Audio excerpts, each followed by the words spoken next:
breakdown of that series tying win. Thank you, gentlemen. 2-2 in the series. There we are. It comes down to a best of one, essentially. Let's look at what Renegades did right here, bringing a lot of globals, a lot of pressure onto the map in the teleport, Kassadin, as well as having the Shen, and then the Evelyn, who's invisible half the time. Yeah, I thought this was an interesting change from the first game for RNG, because in the first game for RNG, they kind of tunnel into that protect the Kog'Maw team composition. And we were ready to jump on Crumbs for picking Eve over Elise and say, man, just pick the good jungler for once. Like, just pick the strongest jungler, because he'd done a Nunu and Elise in game before. But clearly, this was for a total team composition of being able to camp dive bottom. They pulled off the submarine move with Evelyn and Shen multiple times, and it turned out to be incredibly successful. Yeah, with their team comp, it was a clear submarine team comp to dive the bottom lane and get those dives on. And the only way to protect against that is to have everyone down there predictively and to start getting those pink wards around that area so that doesn't happen. But we saw Coast, they weren't able to get the pink wards up or get the necessary amount of people down there to defend that dive. And that's where, to me, the game was lost, was that one dive on bottom that they really pushed the lead of. Yeah. Yeah, we also saw that Coast even struggled with trying to find the fights because of the fact that the rest of Renegades could show up at any time. I do want to jump into our replay, which illustrates that. 11:30 into the game, we're going to the bot lane. Coast, again, initiating this fight when Maple Street seemingly gets caught out. Yeah, and this is potentially just a really bad call from Coast. They're against a teleport mid laner and a Shen. That comp is designed to fight in the bottom lane. So if you're ever going to pick a fight, it probably shouldn't be in the bottom lane. Otherwise, you're going to pick a fight into 5 people. It looked like they were going to be trying to catch that one person. Maple Street does a good enough job dodging a few of the skill shots to stay alive by the time the rest of the team gets here.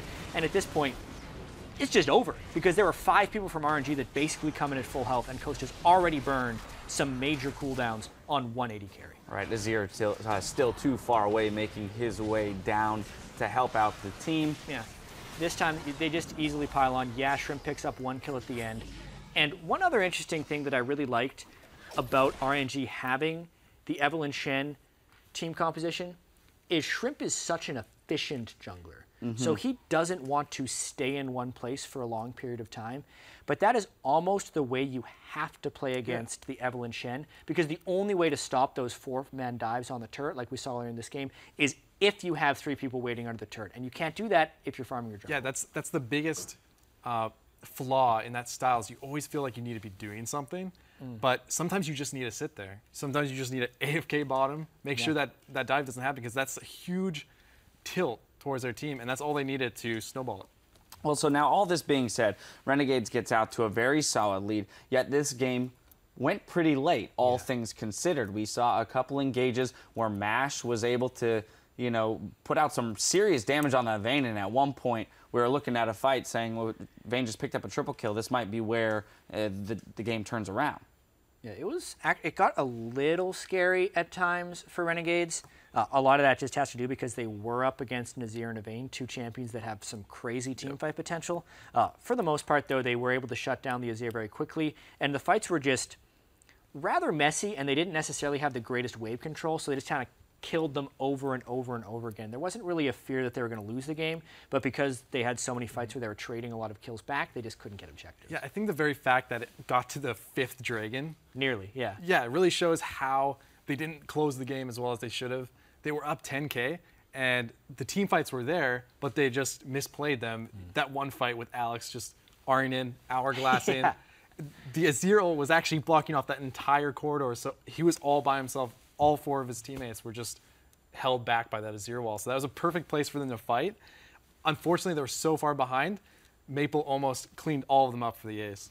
Now, taking a moment to look ahead to our final game of the series, which is going to decide which of these teams automatically qualifies into the LCS. Let's not forget the stakes that are on this final game. Again, we swap back to the original sides. So all of these teams have won on blue side. That's indicative of Coast coming out ahead in this game. What does Renegades have to do to make sure that this pattern doesn't hold anymore? So one strange thing is, even though the blue side team has won frequently, I think that's more of a coincidence than it is a cause. I don't think any of these teams hold like a huge advantage on the red or the blue side. And aside from the first game, I feel like these champion selects have been fairly even. Okay. So to me, most of it does kind of hinge on the early game. All 4 of these games have been relatively one-sided based on whoever gets the advantage, and the teams haven't shown much of a propensity for comebacks. So I do kind of feel like the early and mid game is the answer to making it into the LCS here. Yeah, that's a good point. You know, Porpoise, all of the replays we've been showing where we say, like, this is the crux of the game, this is where it turned, have been within the first 20 minutes. So it is very indicative of the early game being so important. You know, what we saw the Eve come out, at least still yet to be picked from Renegades. Is it the jungle position that early game aggression is going to hinge on here? Yeah, I think the jungle matchups are actually super important in this matchup against the Renegades versus Coast, because that's just where all of the action is happening right now. No one's really making solo plays, crushing their lanes or anything like that. It's all team play around the jungler picks. So we saw the Eve Shen combo. They executed that so that they won that game with flying colors, with a little bit of messiness in the late game. But we saw whoever gets the first lead wins the game. And I think this last game is really going to be a mentality thing. Whoever has the best mentality coming into this 5th game is really going to get that lead and finish the game. All right, so Coast is going to have to shake off that loss. Renegades coming in high into the 5th game. This series is all tied up, but when we return, we'll learn who will join the NALCS next spring. Summer Challenger Series Finals concludes after this.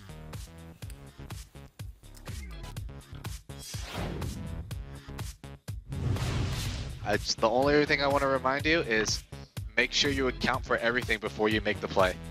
Okay? Because it's more likely they're going to make a mistake than us. And now the big Evo to the big knockup from Morgana. And that's going to be a cleanup here. Shrimp does get one. Get Elise. Back I'm on Azir, Azir dead. Nice, Elise, finish Elise. Nice. I'm out, Nar from behind. Bro. I'm pushing mid. Finish, bro. Nice. Mash is live with a double kill. He goes for Alex, not quite gonna get it. And the cleanup crew comes through. Maple Street brings it home. Mash is gonna get crumbs. He's trying to run away, but Maple's gonna find him. He's gonna get the kill, I assume, and he does so.